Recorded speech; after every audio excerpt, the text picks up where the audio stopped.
Oi, pessoal, tudo bem?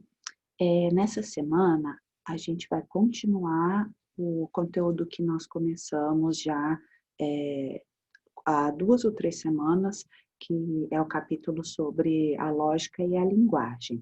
Então, vocês já conheceram um pouquinho mais sobre a história do Aristóteles, que é considerado o pai da lógica. Vocês também já refletiram um pouquinho sobre o que significa dizer que algo é lógico ou não na aula passada. Então, como vocês viram lá naquelas atividades, interpretando aquelas imagens dos desenhos que eu mandei para vocês, quando a gente fala que alguma coisa é lógico, a gente quer dizer que alguma coisa faz sentido, que alguma coisa parece ser verdadeira. E a palavra lógica, ela vem da palavra grega logos, que significa discurso, razão. Lá na Grécia Antiga, vocês viram que os gregos, eles procuravam já explicar como que as coisas aconteciam, mas eles utilizavam a linguagem dos mitos para explicar aquelas narrativas mitológicas. E aquelas narrativas mitológicas, muitas vezes, não fazem sentido. Nas aulas, às vezes, quando a gente estuda um mito grego, vocês, todo mundo questiona, mas e acontece isso assim, eles explicavam assim, mas isso não faz sentido, mas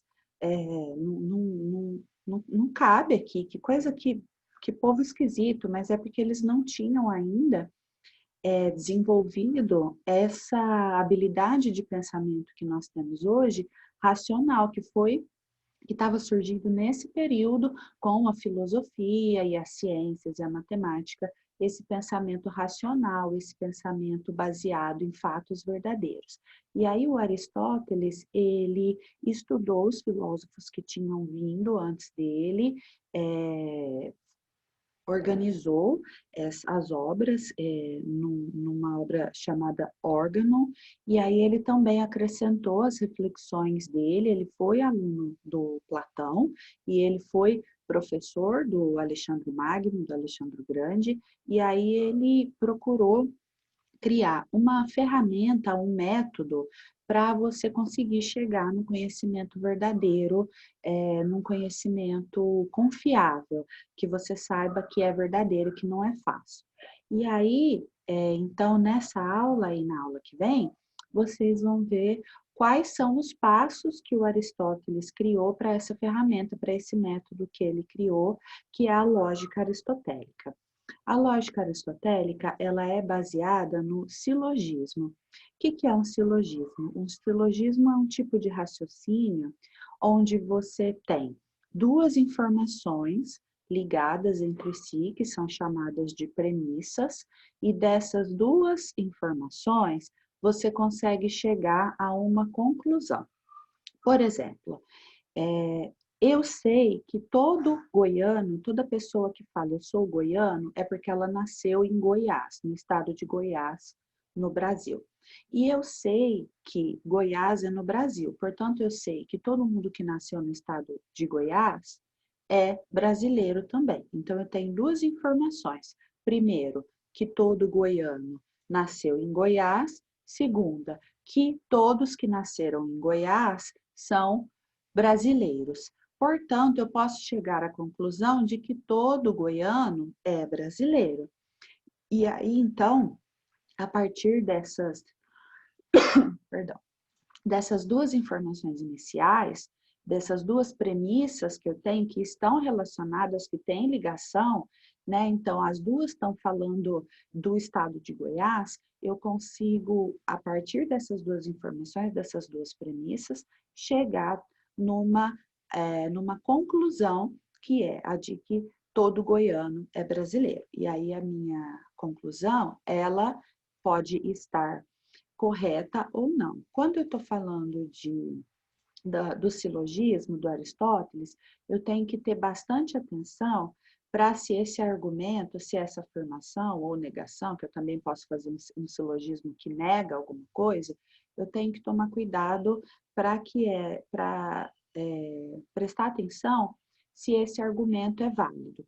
Então, primeiro, a primeira coisa que eu tenho que me certificar é que as premissas são verdadeiras, não são falsas. Ou seja, as informações da onde eu estou partindo, eu tenho que garantir que elas são verdadeiras. Se eu partir de uma informação falsa, de uma mentira, de uma informação que alguém me falou e eu não me certifiquei para ver se era verdade ou não, se eu parto de uma informação falsa, eu vou chegar numa conclusão falsa. Não tem como eu chegar numa conclusão verdadeira partindo de uma informação falsa.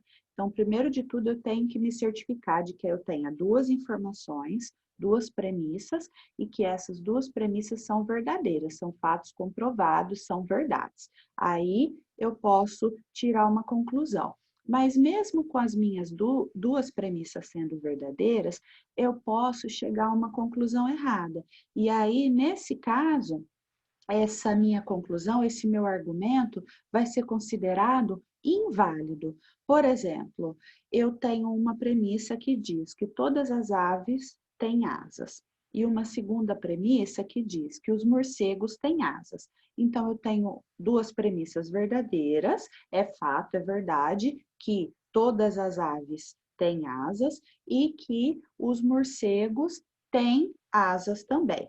Aí eu cheguei à conclusão que os morcegos são aves. E essa é uma conclusão errada. Esse argumento, ele não é válido. Esse argumento, ele é inválido. Por quê? Porque eu cheguei a uma conclusão errada. Eu não consigo chegar a essa conclusão a partir dessas duas premissas. Vamos pensar. Eu falei que todas as aves têm asas e que os morcegos têm asas. Eu não falei que todo animal que tem asa necessariamente é uma ave. Se eu tivesse falado todo animal que tem asa é uma ave, o morcego tem asa, aí o morcego seria uma ave, mas não foi isso que eu falei. Eu falei que todas as aves têm asas, mas eu não falei que outros animais que não são aves também não podem ter asas, como, por exemplo, os dinossauros, tem insetos também que voam, que têm asa e que não são aves, né? Então, eu tenho que tomar muito cuidado, mesmo que sabendo que as minhas premissas são verdadeiras, para eu chegar num argumento válido, numa conclusão válida, eu preciso só concluir o que eu posso concluir com as duas premissas que eu tenho, tá? Então, eu vou mandar para vocês o material e as atividades para vocês fazerem. Se vocês tiverem alguma dúvida, é só entrar em contato comigo, tá bom? Até mais. Tchau, tchau.